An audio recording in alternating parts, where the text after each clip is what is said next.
Throughout America's history, moments of tragedy have tested our souls and revealed our strength. We've repeatedly learned that liberty has a price and conviction often demands a sacrifice. We're going to look at two men separated by 250 years whose deaths stirred their generations. Dr. Joseph Warren at Bunker Hill in 1775 and Charlie Kirk in 2025. Their stories remind us that though times change, the struggle for truth and freedom remains much the same. They say it's all about rights, but rights can't fix a wrong that we do to God each day. How long can we stand strong? And all I got is one question left. If we turn our backs and spit in his face, is God still gonna bless the USA? Throughout America's history, moments of tragedy have tested our souls and revealed our strength. From the blood-stained soil of Bunker Hill to the modern stages of our culture wars, we've repeatedly learned that liberty has a price and conviction often demands a sacrifice. Today, we're going to look at two men separated by 250 years whose deaths stirred their generations. Dr. Joseph Warren at Bunker Hill in 1775 and Charlie Kirk in 2025. Their stories remind us that though times change, the struggle for truth and freedom remains much the same. Welcome to God in America, where faith and freedom stand as twin pillars of our great nation. I'm your host, Bree Green. In June of 1775, the American Revolution was beginning to take shape. British troops occupied Boston, tensions were high, and the future of the colonies was uncertain. Dr. Joseph Warren was a respected physician and one of the most influential patriot leaders in Massachusetts. He had written fiery speeches, rallied his neighbors, and as one of the Sons of Liberty leaders, sent Paul Revere on that famous midnight ride. When the Battle of Bunker Hill broke out, Warren could have stayed behind the lines. He could have been appointed a major general, but instead he chose to fight as a common soldier, shoulder to shoulder with the men he inspired. As the British advanced up the hill, the colonists held their fire until the enemy was within range. The first volleys shook the British lines, but the colonists eventually ran out of ammunition.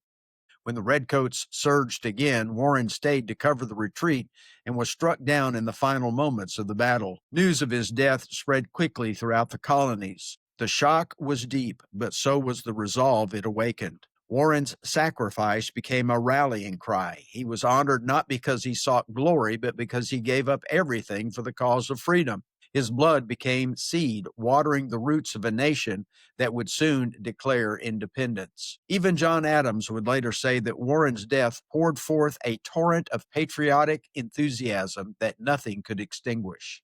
2.5 centuries later, America again faced a moment of violent loss. This time not on a battlefield, but on a public stage. In 2025, Charlie Kirk, founder of Turning Point USA, was speaking at an event in Utah when he was shot and killed. His death shocked the nation. Kirk was a bold, outspoken figure known for defending Christian values, limited government, and the heritage of Western civilization. He drew passionate support and fierce criticism, but in his absence, the divisions he highlighted became even more visible.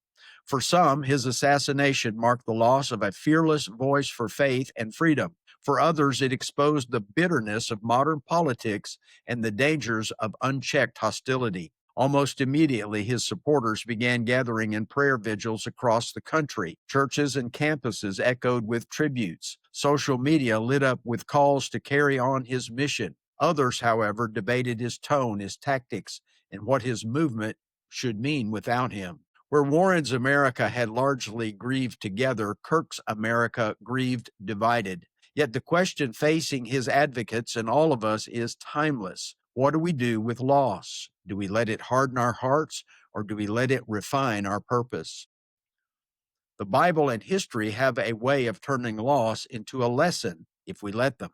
Romans 8:28 reminds us that all things work together for good, but it does not say that all things are good. From Warren's story, we learn that principles must outlast personality. He didn't live to see victory, but his example helped shape a cause greater than himself. We also discover that faith gives moral direction when politics falter.